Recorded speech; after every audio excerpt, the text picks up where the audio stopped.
Welcome back to our special coverage of election 2014. Joining us live in studio are political insiders Tony May and Charlie Giroux to weigh in on this big night in Pennsylvania. Big night in the governor's race. You know, we saw that huge margin, Charlie. The governor way behind in the polls early on in the summer.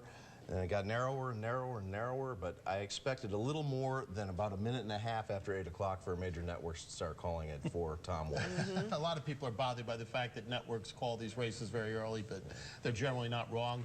Tough night for Governor Corbett here, but a very good night for Republicans, not only across the country, but in the state legislative races here in Pennsylvania, where they're adding to their numbers in very significant proportions. So it's going to be a more solidly Republican General Assembly than it was just a year ago, and you'll have a Democratic governor come January. It's going to be an interesting time. A lot of talk tonight, Tony, on Governor-elect Wolf's speech tonight. It seemed as it was more of a campaign speech rather than a celebratory speech. Well, I think he's not the kind of guy to stand on ceremony, and unlike, and the other thing is when I talked to him about 10 days ago, I said, you know, what I said here on TV, I got you winning by 8%. And he said, I don't want to talk about that. Don't, you know, like he didn't want to jinx anything.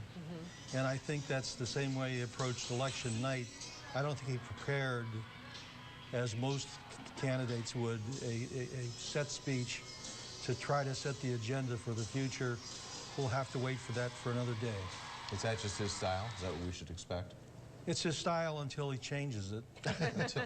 Maybe given that he's never held an office before. So that's maybe... true. I mean, there'll be some changes in the way he deals with the public as he gets more used to being the governor-elect. Be interesting to see how he politics once he's in office.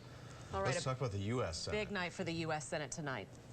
Republicans looking like they're going to take control of the U.S. Senate. Tony and I are just coming in, so I haven't seen all of the numbers from around the country, but generally a very good night for Republicans. They were able, in large measure, to nationalize this election beyond what it looked like it was going to be early on, made it a true referendum on the Obama administration. People clearly rejected the direction that the Barack Obama administration has taken us on a variety of different fronts. Democratic candidates were running away from him all over the country. Tonight, the voters made their choices in large numbers. Well, they didn't run from Tom Wolf in Pennsylvania. No, they didn't. And I think that's a message here for Democrats across the country. That was a mistake to run away from the president because they were running away from accomplishments, a better economy.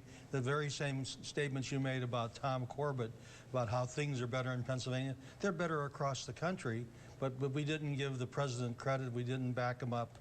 And I think Democrats across the country have paid a price for that. Okay, we're still waiting on the results of all of that. Tony May, Charlie Giroux, guys, Coverage had a will very continue busy day. on CBS Network at 1 a.m. of that. They'll have a lot more in the U.S. Senate race. So. I'm sure you guys will still be up too. All right, well, we saw this entire night really play out on social media, Twitter, Facebook, Twitter especially. A lot of folks weighing in on the election results as they were coming in. And that's where we got a lot of the immediate notifications and things like that from the major networks. Let's go to CBS 21's Jesse Knutson, who's in the news.